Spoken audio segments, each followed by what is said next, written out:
Bloomberg Audio Studios. Podcasts, radio, news.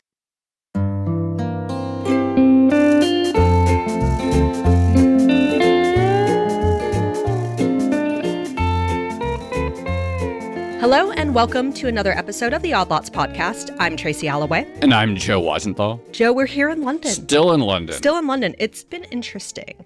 I think I've mentioned, I went to university here, got my first job here, first at Bloomberg. I left very quickly and joined the FT.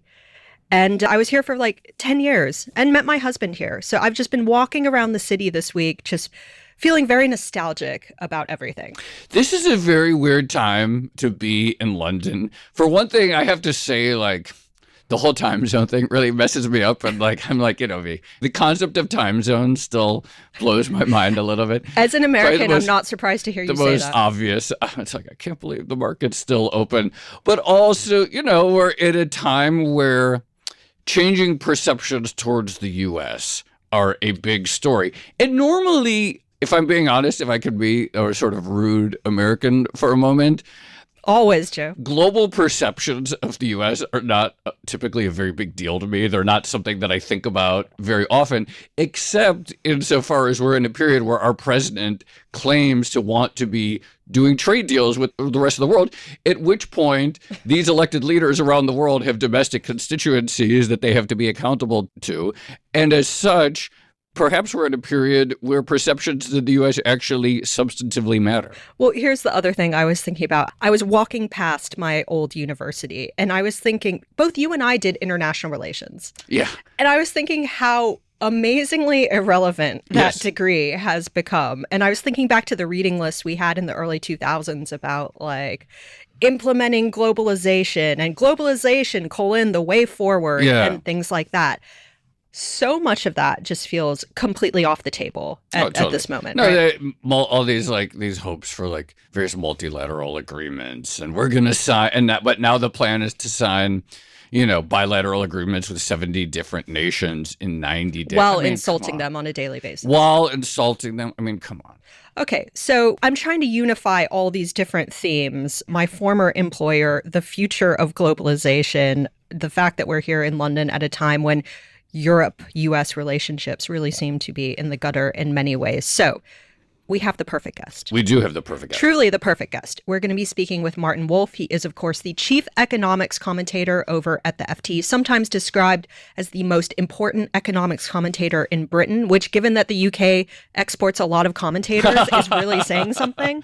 Also the author of a book on globalization, of course, although as I understand it, your feelings have evolved over the years. So Martin, welcome to the show. Thanks so much for coming on. It's a pleasure to be here in beautiful London, which feels very pleasingly away from the U.S. Yes. We're setting the tone for the conversation. Yeah, there we go. There. Is it amazing to be an economics commentator in the current environment, or is it incredibly depressing in the sense that, we're seeing a lot of new and interesting ideas. I'm doing air quotes, although I'm on a podcast. New and interesting ideas coming out of certain administrations about how economics works and how it could theoretically work. And at the same time, you're seeing the tearing down of a lot of established norms and principles from traditional economics. There's a lot to write about. Yes, this was a question that a lot of people asked me during the financial crisis when it was really at its worst and looked very, very frightening, which is in a very different way the closest to what in my professional career to what we're experiencing now. My answer used to be, I divide myself into two people. As an economist and commentator, it was the best period of my life. As a father and a grandfather, it terrified the wits out of me. And I would say the same now, but probably even more so. Wow. By the way, this is kind of like me and Tracy, except Tracy is the side of you that's I fully terrified. Embody the anxiousness, and Joe is basically the exhilaration that things are happening. But I said this in a recent interview, I just get so excited. I just love seeing the line. And I feel like I'm taking a moment to hedge that. I actually do have a person side. I am not just someone who stares at a screen all day, and I do genuinely care about the actual sort of health of the world. The fact that you feel you have to announce that publicly is slightly worrying, Joe, but good. It's good to know. There's a part of me that thinks this is a bigger story in many respects than the Great Financial Crisis. Because in retrospect, although the Great Financial Crisis, or the global, I forget what we call it, global financial crisis, was enormous and maybe once in a century. It was a very big bank run. And bank runs happen from time to time. They're not that unusual, and there's a playbook, and you backstop the banks, and you do some Keynesian fiscal policies. This feels like, to me right now, something that could metastasize into a truly bigger story in terms of the lasting imprint it has on the world. I think that's very plausible now. During the financial crisis, I didn't view it quite this way, partly because I know a lot of economic history, and not least because my parents were from continental Europe and escaped from the most obvious consequence of the great financial crash, which was the Great Depression and Hitler. In history, we have mostly survived huge financial crises, but sometimes people don't deal with the bank run. And the most famous case, obviously, in history was what happened in the 30s. Right. And it led the Federal Reserve completely failed to deal with it in any sensible way. And it led to the Great Depression, which was the biggest economic downturn in sort of modern history, the last 2 centuries. And that led absolutely clearly, it's a theme of one of my books, or part of the theme of one of my books, to the election of Adolf Hitler. And that led to certain other events, like World War II and the death of 60 million people and so forth. So during the financial crisis, I was really frightened. Now that they did do the sensible things, all the things I wrote at the time they should do, so I feel very happy about that. They went back to Walter Bagehot, who knew how to deal with these things, and that seemed fine. Now, right now, I would agree with you. Certainly this is a bigger event because it's a fundamental undoing of the world economic order as created after the Second World War. It is, I think, also in the backdrop, a fundamental remaking of the American Republic. And right now, of course, it involves because it's both of these and because of the extraordinary role the US has played in the world since the Second World War, since 41, really, with Pearl Harbor, it really means a remaking of the entire world order. So right now, I think the most important thing that I say when anybody asks me what's going to happen next is I really don't know, because nobody can. Since you brought up the economic policy of the 1930s, and since Joe is currently reading Adam Tooze's Wages of Destruction. That's right. And everyone who has interacted with Joe over the past 2 weeks has heard me talk about be aware detail. Yes. that you are reading about That's this what book. I do. I tell everyone what That's books right. I'm reading. Adam owes you a commission at this point, because you are literally like, hi, I'm Joseph Eisenthal. Have you read the good book of Wages of Destruction? Like, this is Joe right now.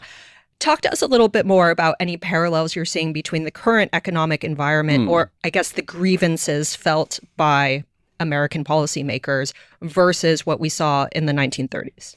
I think that what is striking to me is the differences.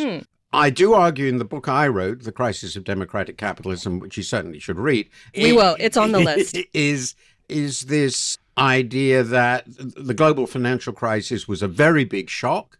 It had quite long-lasting effects, notably so in the US. And I argue in that book that one of the reasons, probably the main reasons, that the Republicans Party, when they start realizing what had happened, shifted from Mitt Romney to Donald Trump as their candidate, which was an enormous revolutionary change, is that shock had, as it percolated through, helped a very large number of relatively conservative middle-class Americans feel that this Reaganite stuff about free markets and so forth was, to put it bluntly, crap, because these people had led them down the path, and they wanted somebody who embodied their ideology, their attitudes, very reactionary ones in my view, but not with that economic baggage. And Trump was the perfect person. So in that sense, I do think the global financial crisis, and it's a theme of my book, it's not the only reason, deindustrialization and other themes which Trump plays with are also important. And I have a long discussion of that going back to the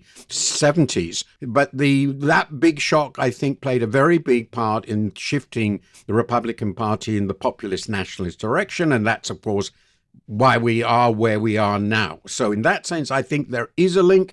But of course, and this is the contrast, but for the reasons we've discussed, in the end, the policymakers involved, basically under the Obama administration, many of whom I, of course, know, some of them are quite good friends, they did manage it in the way it wasn't managed in the 30s. So there was a fairly quick recovery. The financial sector was put back on its feet. though with an immense amount of federal support, and the economy's recovered. And what is striking about this revolutionary moment in economic policy we're seeing, it is, I think, sort of unique, and I don't fully understand it. It depresses me but I have to admit it. The American economy has done better than any other developed country since the pandemic. The pandemic was a shock, but it's motoring. Real incomes have been rising rapidly. The jobs performance was exceptional. Now, that's about as far as Germany in the 33s, you can imagine, when unemployment was 25%, and there was not much of a welfare state. So the economic explanation in the classic sense doesn't really work. I've been thinking about exactly this because I have been reading Adam Tooze's Wages of Destruction, which is that... Martin, send him a copy of your book, and he will do the same for you. Yeah, I'll plug it for 2 or 3 straight weeks. But the only time that I have very mixed feelings about all of this because, look, I'm in these wonderful Bloomberg offices and I'm staying in a nice hotel and I have a job where I get to type for a living. But, like, America is an incredibly rich country. And I was thinking, the distribution of financial assets in the United States is, as everyone knows, extremely skewed to, say, like the top 1% or whatever. But the actual distribution of real resources, when you look at the size of American houses, when you look at the number of people who have cars, when you look at the size of American refrigerators with ice machines that typically work, America is an extraordinarily wealthy country for a wide swath of the population. And so when I read history in that respect, it doesn't read at all to me like the actual real economic conditions that I would say associate with the 1930s. I think that's absolutely right. Of course it isn't, and that's created a puzzle.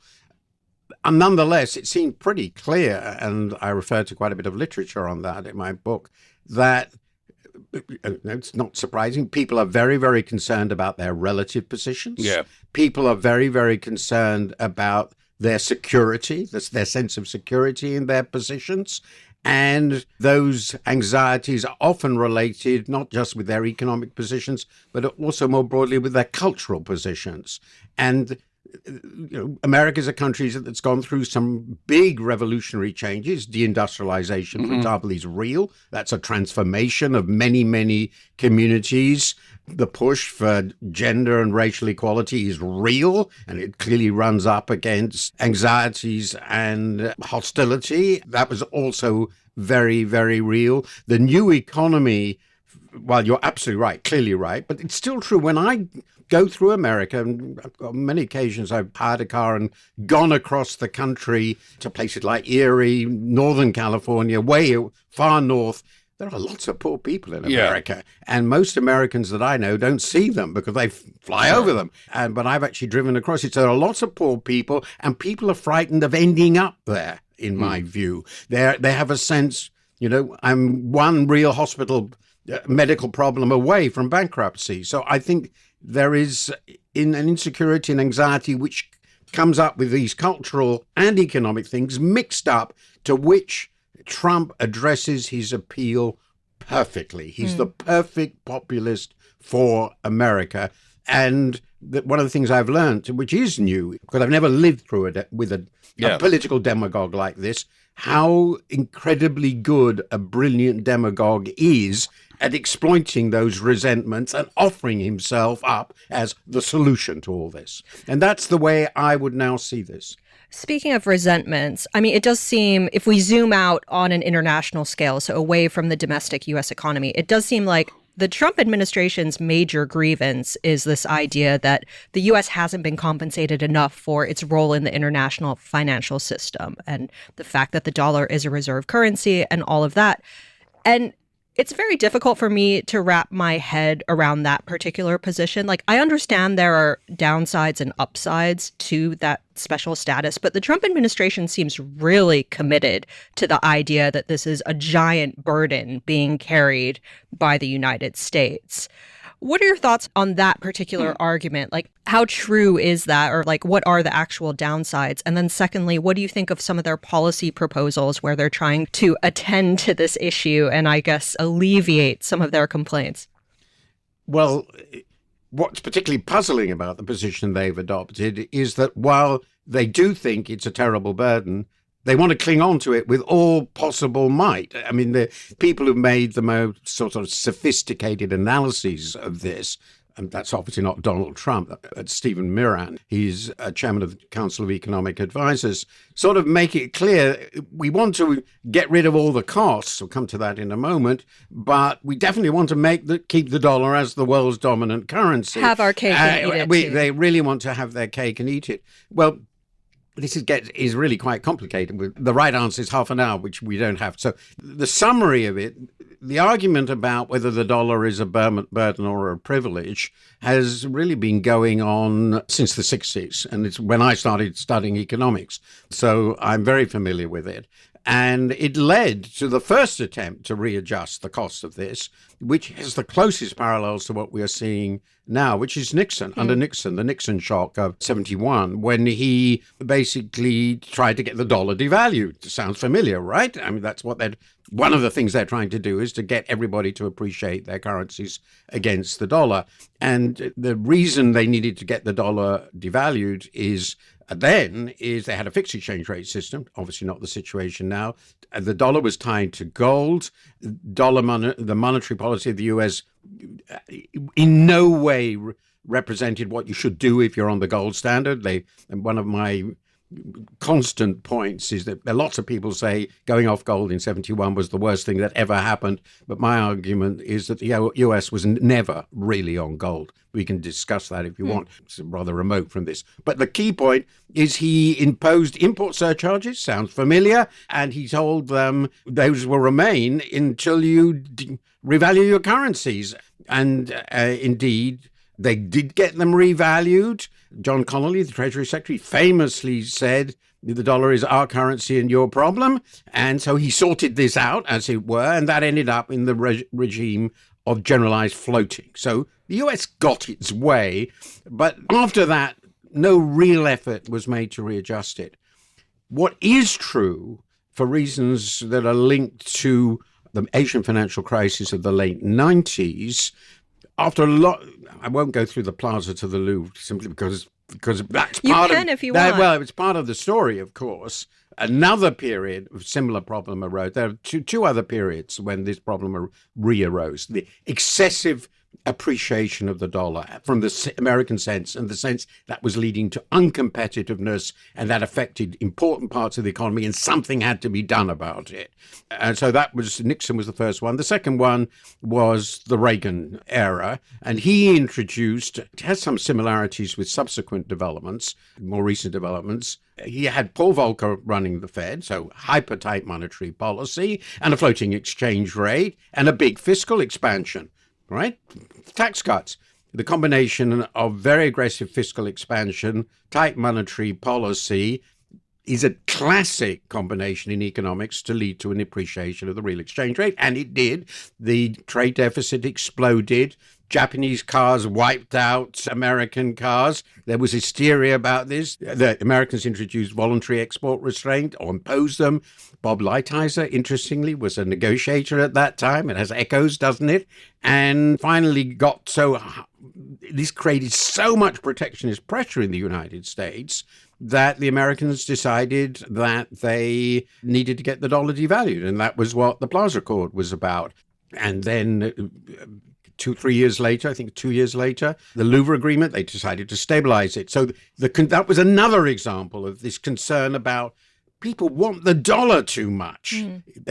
We want it to be the global currency, but we don't want too much demand for dollar. The third episode, the more recent one, is really very interesting, and it's a theme of my previous book, The Shifts and the Shocks, which is about the financial crisis, is after the Asian financial crisis, two things which came together happened. First was the explosion of China onto the world markets, and China's massive accumulation of reserves as a byproduct of its determination to keep the renminbi fixed against the dollar. And that led to the explosion of the Chinese current account surplus. It reached a peak of 10% of GDP in 2008. And the other thing that happened, which went parallel after the Asian financial crisis, every trading power in Asia decided we could never let that happen again. And what they thought had happened to them was running a current account deficit, a big trade deficit, and borrowing lots of dollars, because they discovered well, most of the dollars they borrowed was from Western banks and mostly American bankers. They ran, and they didn't have a central bank that could print dollars.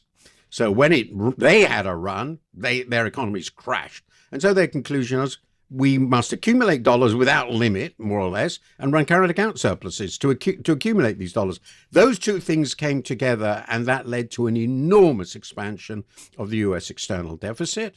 And that, in my view, directly led to the global financial crisis. So there's 3 episodes all around this same problem of the dollar's role, and that's not wrong. Now, the question is how you manage it.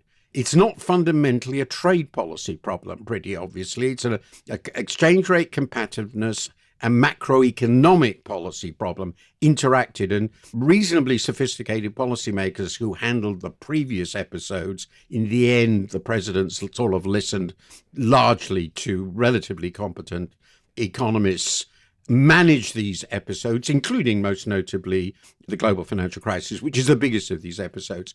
The basic point here is, yes, management of a global system in which the money in the system, which is the dollar, is produced by one country, does lead to very significant instabilities, which is why intelligent people have thought about this, have quite logically said we would have a better economy if we had a world currency.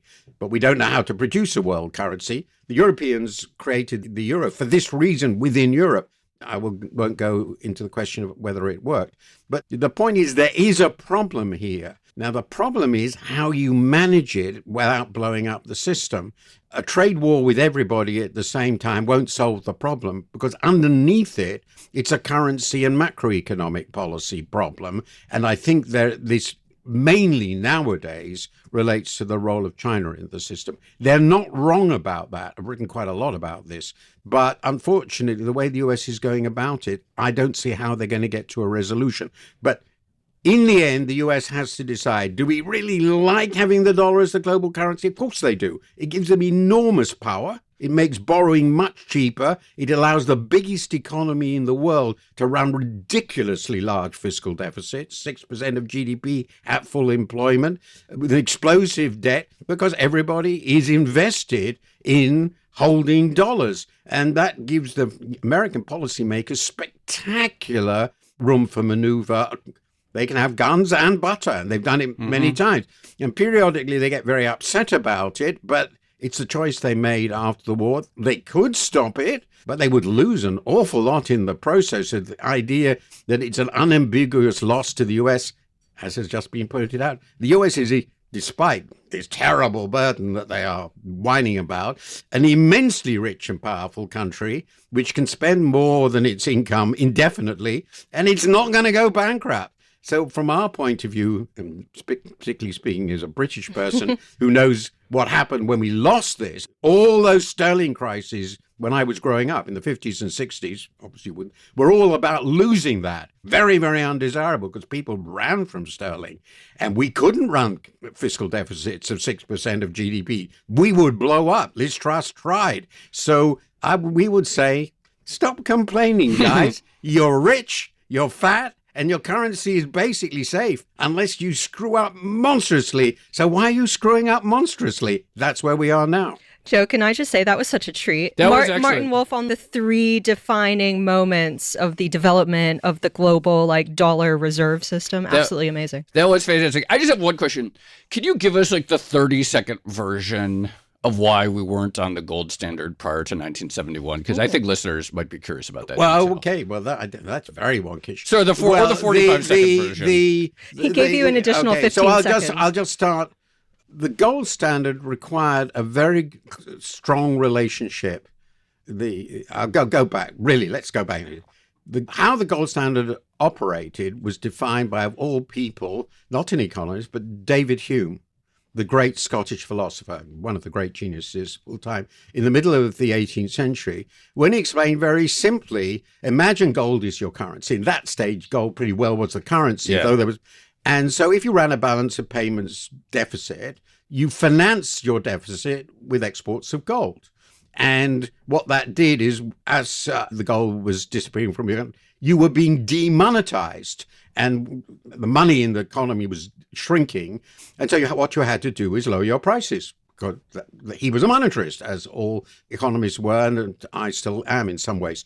And so prices adjust downwards. That makes you more competitive, and that will adjust the balance of payments. It'll move into surplus. That's how it's supposed to work. So if you're on the gold standard properly and you have a currency linked to gold with a fixed price, which sterling had before 1931, well, we won't go into the history of sterling and gold, and the US was supposed to have until 71, then if there's a gold drain, you're exporting gold to satisfy creditors who are accumulating claims upon you, your monetary base shrinks.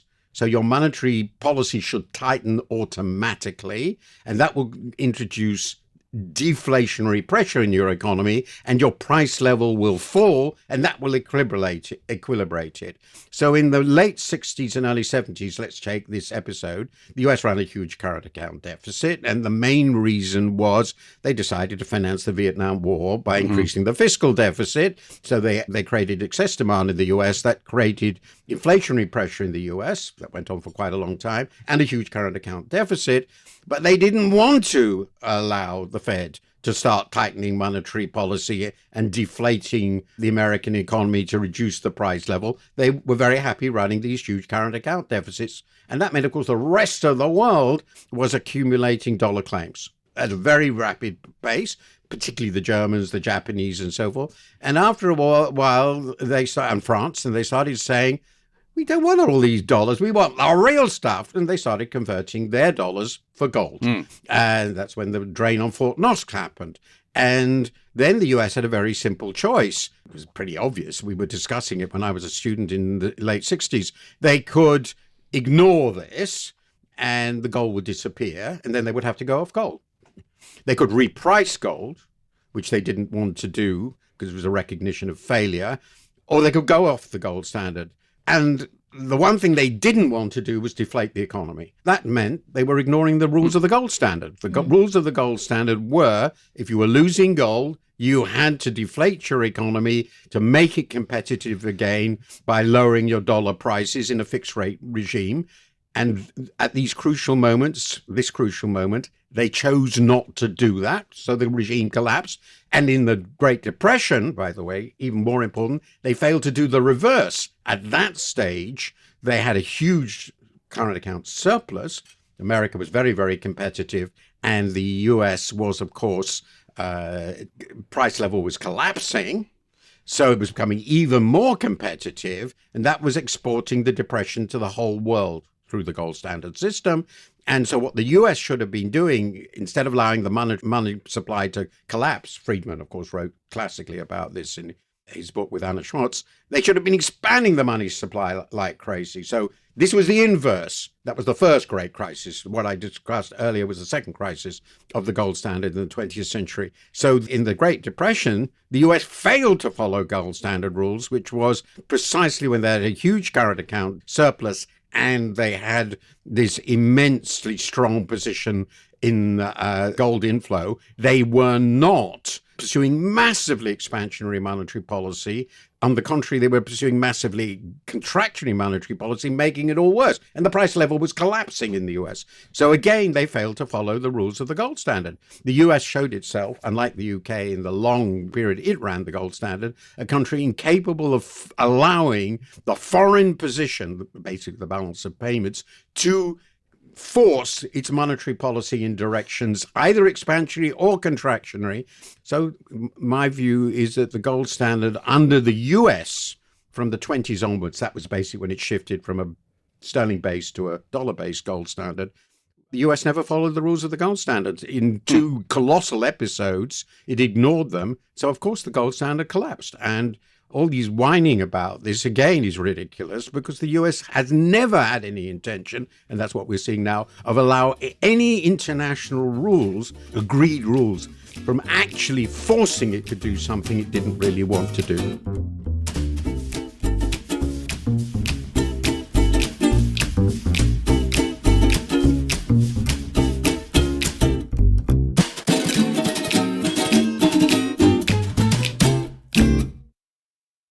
We could happily just keep asking you questions about, financial history. But since we are in London and there is a lot going on, I feel like I have to ask at least one UK specific question. So I met with some friends of mine from university. I've been meeting with them like over the past few days.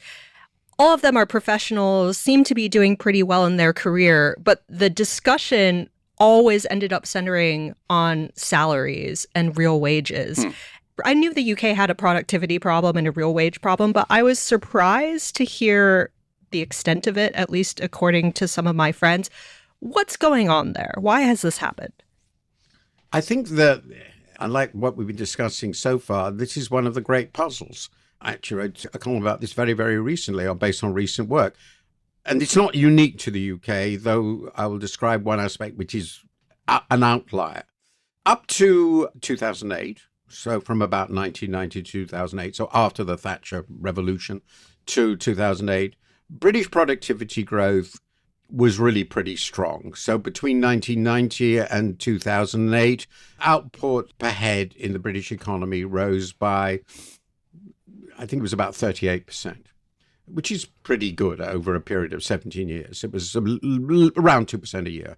And that was much better than our European peers, and quite a notable improvement of what had happened in the 70s and 80s. So we felt pretty happy. We were catching up again. Since then, since 2008, output per head has gone up over the entire period by just a little over 5%. Just think of that contrast. It's dramatic. Now, output per head in other European countries has not been much better over this period, but they were already doing relatively poorly before 2008.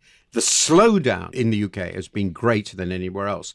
Up to 2008, we were doing about as well as the US, and since then we've been in a different class. Though it should be said, if you look at the whole period since 2008, the US has actually been doing worse than it in the previous period. The US looks so great because everybody else has been doing so badly. So the question is, why has this collapse in the UK happened? And I honestly think we can think of lots of possible explanations, but we don't fully understand it.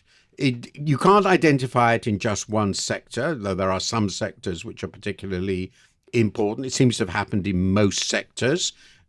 Our investment rate is very low, but it's always been relatively low, so it's difficult to say the change there is decisive. There are some aspects of the public sector which clearly are important. The weakening and decline of the oil and gas sector is important. The fact that the financial sector has never been as dynamic as it was before 2007 and 8 is important. But the extent of the decline and what is essentially the loss of dynamism in British capitalism, if you just look at the FTSE, look at the stock market index, most of the companies there are old and sort of dying. We don't fully understand it. There's no doubt that the complete absence of a dynamic technological high-tech sector is important. When you start looking at the detail, though, and that was very interesting in this column, and the work I did in this column, it's pretty clear that an even bigger difference is in the use of technology in the rest of the economy compared with the US. So I think that we can see what's happened. There's been a general loss of dynamism in the private sector, but it's very difficult to ascribe it to specific policy changes because there really haven't been dramatic ones. The tax regulatory system is much like it was before. So what looks like is that they're sort of just dying. And this is sort of a European-wide problem too. So, and of course, if productivity growth disappears, real wage growth stops, because in the end, the real wages are incredibly highly correlated, not perfectly, with the rate of growth of productivity in the economy. The same is true for the US. If you look at long periods, distribution matters a little. But Paul Krugman actually said this once a long time ago. Productivity isn't everything, but it's almost everything. So the basic answer to this question is we know, as it were, what the proximate cause is, but we don't know why it's happened fully. I have lots of theories, but we don't really know why this has happened. And it's a general European problem. To some degree, also in East Asia, Japan is noticeable. Though actually in the recent past, post-pandemic period, Japan has done relatively well. Since you mentioned Europe, one of the things people are getting excited about now is the idea that maybe the tariff war, U.S. isolationist policy is going to be this big catalyst for Europe. And we've seen European mainland stocks certainly go up recently. People are getting excited about, finally, we're going to have, maybe the prospect of some real fiscal integration, or if not real fiscal integration, at least a lot more fiscal spending on things like defense and stuff like that. Is that a realistic possibility in your view? Well, and just to support this, even though it's partly an economic shock, which the Trump administration has given Europe two big shocks. It's created a sort of security panic. Is NATO over? And that was particularly focused on the issue of support for Ukraine.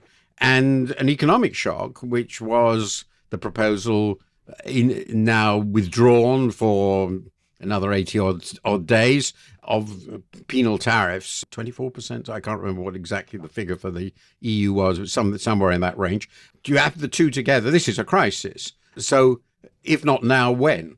If you believe, as Jean Monnet, one of the great founding fathers of the EU, said that Europe is born in crisis, this is a big crisis. The world order is being transformed, and the crucial ally, the country on which we are heavily dependent, has gone absent, as it were, possibly even hostile. Yeah. So that's the plus side. Yes, they really ought to respond.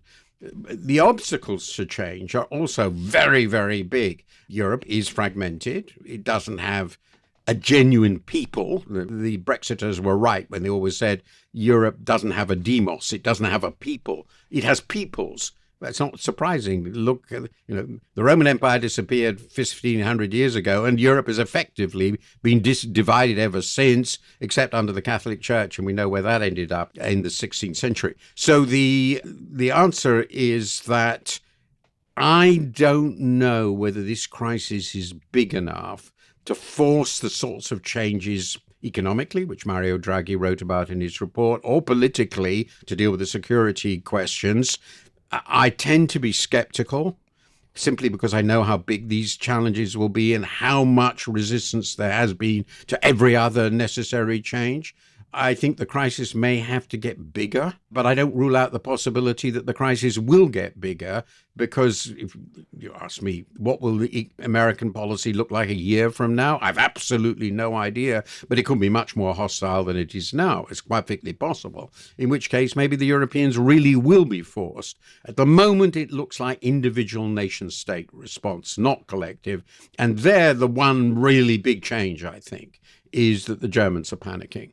And Germany, in the center of Europe, is always prone to feeling insecure. That's part of its history.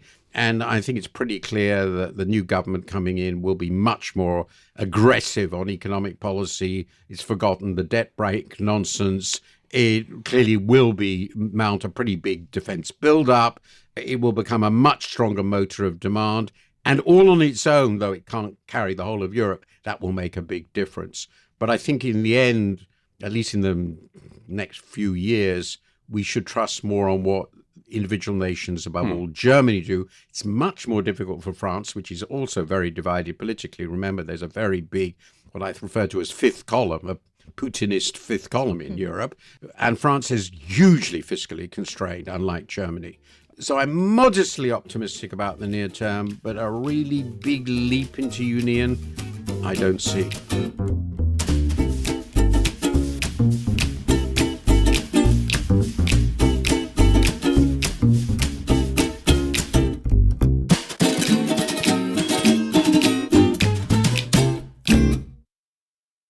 The idea of 90 days and the U.S. is going to sign all of these bilateral trade deals with partners all around the world strikes me as absurd on its face. I mean, these, trade deals take years and years to negotiate, and especially the limited constraint, just whatever. It strikes me as absurd. Nonetheless, I mentioned in the beginning, normally, I'm sorry, I would not typically care how, the approval ratings of the United States and Sweden or Denmark do not typically particularly interest me. But in an environment of attempting to do deals, it strikes me as very relevant that the leaders of these countries have to be accountable to the individuals who elected them. Talk to us about the mood either among the elites who are going to be involved in these theoretical negotiations, which I don't even know if they're existing, and the impulse to try to rectify, to try to come to friendly relations with the new administration in the United States right now. How bad is it, and how much of a hindrance is that to achieving something that resembles a happy outcome? So I think this has to be broken down to several elements. Countries will want to reach a deal with the US. Okay. The US is very important.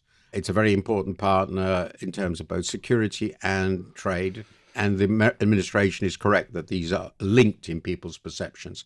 And this is particularly true for the Asians, broadly defined, particularly East Asians and Europeans. So they will want to reach a deal if they can. The second issue, which is really important, is they will need to feel that this is a deal, and this is about trust. Yeah. That's particularly if it's got politically painful aspects to it, and I'll come to the substance of the deal in next, is they will need to feel that the US is going to stick with it. Okay? And there's no doubt whether, in a way, I think for policymakers who are reasonably professional, whether you like the country or not is not that important. Okay. Though, obviously, the people really hate the Yanks, it's going to become more difficult. But the crucial question they have is, can we trust this? We're not going to go through this every week, are we? And at the moment, they're not sure if they won't have to do it every week. And there's no doubt in this regard that the treatment of Canada has been quite a shock. Yeah. That really came out of the blue sky. I was always pretty pessimistic about what the Trump administration would do, but this has been really quite out of left field. And the Greenland stuff, right? Well, Greenland, yes, but Okay. Greenland is less important than Canada's a real long-term ally, friendly. Okay. Trump himself signed the United States, Mexico, and Canada agreement, and then sort of blew it up. So that makes, do we trust them? The third is, obviously, you can't do a detailed trade deal, and they seem to have an ambition to somehow link the currency with it. So I have absolutely no idea what's going on in these discussions. Nobody, I think, seems to do, and that seems to know in detail. But there is something that somebody suggested to me, and I've been thinking about, that the Americans might be saying, which might fit into their general theme. Assume that all this smoke and mirrors is basically a cover for the complete decoupling of the world from China. Yeah. That's all they're trying to do. And this is and is Europe willing to be part of that decoupling? And having frightened people and shaken them enough with these absolutely ridiculous bilateral tariff nonsense, which everybody can see is an unworkable way of running world trade. We'll discuss that too, but that's a different matter. So basically what the US, let's suppose the US comes and says, we will go back to the status quo ante if you follow our tariffs on China. Right? That's the deal. And we promise, again, this comes back to the trust, if we're going to completely burn our boats with China, and this particularly applies to some of the Europeans and Japan, India, all the countries in the region, we really have to trust America. So it's a very big ask.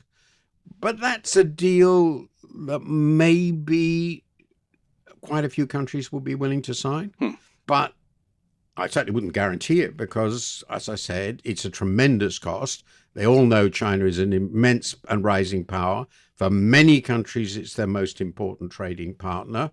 For most countries, their trade with the US, though important, isn't that. Europe can survive without it, let's be clear. I mean, it'd be a real adjustment, but it's not, their most important trading partners are themselves.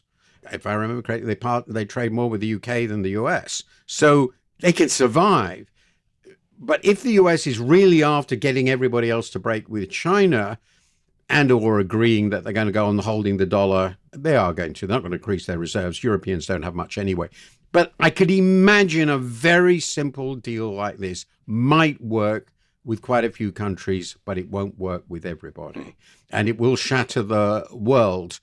But at least it sort of makes, if you think that really what the US is about is breaking China, which I don't think they can achieve, by the way. I don't think they can cheat. I think China will survive perfectly well. But it's another matter. But then I can see something might come out of it. But if they're really trying to negotiate a real trade deal with every single country and it's all going to be different, that's completely impossible. Tracy, there's a good article yesterday on the Bloomberg. Trump putting pressure on the Hungarians, say, because Hungary is a huge destination for like real capital inflows from China. Like Nick Denton would talk about it. There's BYD factories there. So like the pressure there, and Orban is like a Trump guy, et cetera. So like these are really interesting tensions. Well, Orban has a very bad economy. He runs his system as a crony capitalist system. Surprise, surprise, doesn't work very well. He's desperate. And the Chinese know he's desperate, and the Chinese are very clever. So he's playing both sides. My feeling is it couldn't happen to a nicer man, to be squeezed by the totalitarian system and the authoritarian system at the same time. Viktor Orban deserves it. So I'm just going to ask one more question, the most important one. We started this discussion talking about the development of our current bout of political populism in the States. On behalf of my dad, who believes that the Bank for International Settlements is secretly ruling the world, can you please tell him what actually happens at Bilderberg? You've been there, right? Well, they are two very different things. Yes, I realize, but it sounds as though your dad, I'm shocked to know, is one of these American conspiracy theorists. Yes, to put it mildly. Bilderberg and the BIS are two completely separate institutions to do completely separate things. And all I can say, having followed the BIS pretty closely for a very long time, they might wish to be less powerful, but they surely are not. And one of the best examples of this, I will give you of their failure. I like evidence, right? Strange thing. Up to 2007, the chief economist of the BIS was a very dear friend of mine, whom I much admire, Bill White, a Canadian. And he was arguing against all the central banks, particularly Greenspan's Fed, that monetary, and then Ben Bernanke's Fed, the monetary policy was far too loose, that as a result, the financial sector was going completely crazy, and that if they didn't do something about this, they were going to end up with a whacking great financial crisis. And the BIS did a wonderful job of warning people. And clearly no one listened. And nobody listened, which would suggest to me, it's probably the clearest evidence, that they don't run the world. And also, quite possibly, if they had run the world, and I wrote a bit about that at the time, I think it was a bit more complicated even than that, linked to the balance of payments and so forth. If they had, we might be in much greater shape, better shape now, and Trump wouldn't now be president. And so if only the BIS had run the world is my answer. Bilderberg was just a meeting of business people, politicians and so forth, created by the Dutch of all people, hardly the world's greatest enemy of freedom and so forth. One might say even the inventors of modern capitalism at a national level. And because they thought after the Second World War, we needed informal meetings among elites. Yes, there are elites, to keep the transatlantic relationship working. That was what it was for. And it was set up by the Dutch royal family to make this work.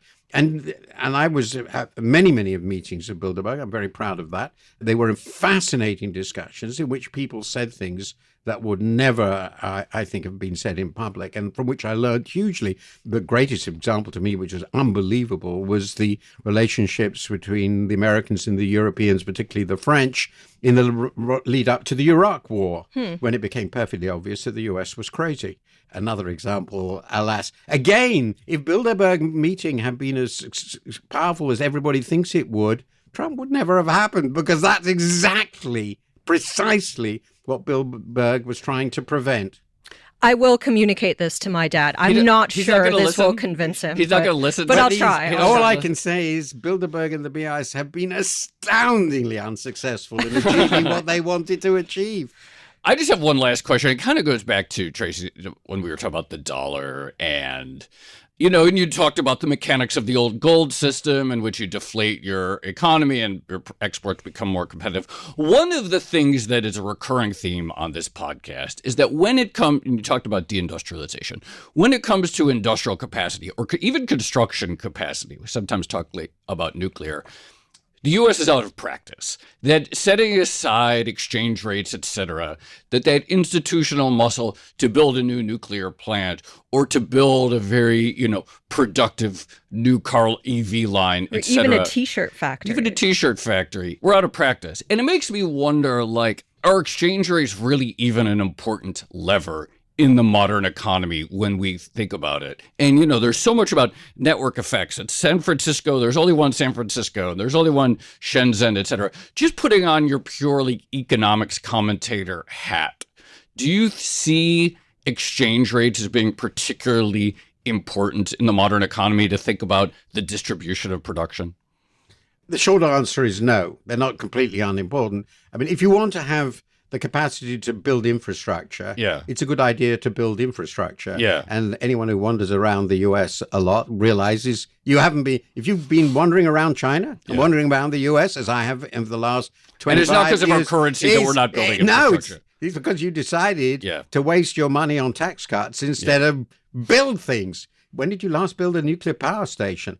7 years? No, there was the Volta one. But other than still. the one in Georgia, it's been a long time. So it's a long time. When did you last build major roads? What happened to your fast, high-speed trains, your subways? Right. I mean, that's not a dollar. Nothing. That's because the Chinese invest 40% of GDP. You invest about 20%. Difference, yes, and they invested in infrastructure to make them a modern economy. So they have stupendous capacity to build infrastructure. Do you want to invest 40% of GDP? You can. All you have to do is cut consumption by 20% of GDP. Good luck with that, chums. So obviously not deindustrialization. Every developed world country is deindustrializing because why? Consumers aren't spending as much as before on manufacturers because it's a very rich country and every American has every machine you can imagine. So it's just replacement stuff. The replacement demand for iPhones is there, but it's small. Yeah. So in the end, of course you're not. Now, it is true you could be making more of your consumption at home. That would possibly raise the share of manufacturing US GDP by 3 percentage points. At most, if you eliminated the deficit, maybe 4, maximum 5. That's not going to fundamentally transform industrial capacity because unlike China, which is still a very poor country where people are still buying their first car, their first everything, the US doesn't have the demand. And of course, Chinese wages are genuinely cheaper, much cheaper, because it's much poorer. Do you want to be that poor? So, no, of course, these are real forces. Yeah. Of course, the trade surplus of China is, I think, a bit of a disruptive factor. And I've argued for 20 years something should be done about it. But the idea that that's the principal problem of the U.S. and of deindustrialization in the U.S. is just nonsense. Tracy, I just got a new fridge with a working ice maker. I'm not signing up for a big consumption decrease. I'm just putting it out there. Aren't you going to have to buy another fridge with a working ice dispenser in like a month or something? Yeah, sure. Those never work. Well, that works. If you can you buy a fridge every year and scrap it and make sure it's an American-made fridge. We'll get that ramp up in production. Contribute some consumption. But obviously, if you smash domestic consumption in the US, that's not going to do much for domestic manufacturing. It will shift, however, to the sort of products that go into investment. It is perhaps important to remember the composition of demand is very important in determining the sorts of stuff you make. But as somebody said, you talked about T-shirt, does the US really want to go back to being the T-shirt hub of the world? And I mean, it's just ridiculous, isn't it? This is the thing that I really don't get about the push for the weaker dollar. It's like we're going to trade off slower growth for a few T-shirt factories, potentially, and a very slight, accounting effect from the exchange rate. It doesn't seem like the best deal to me, but here we are. Martin Wolf, thank you so much for coming on All Thoughts. That was fantastic. Yeah, really enjoyed that. Really, that was great. Thank you.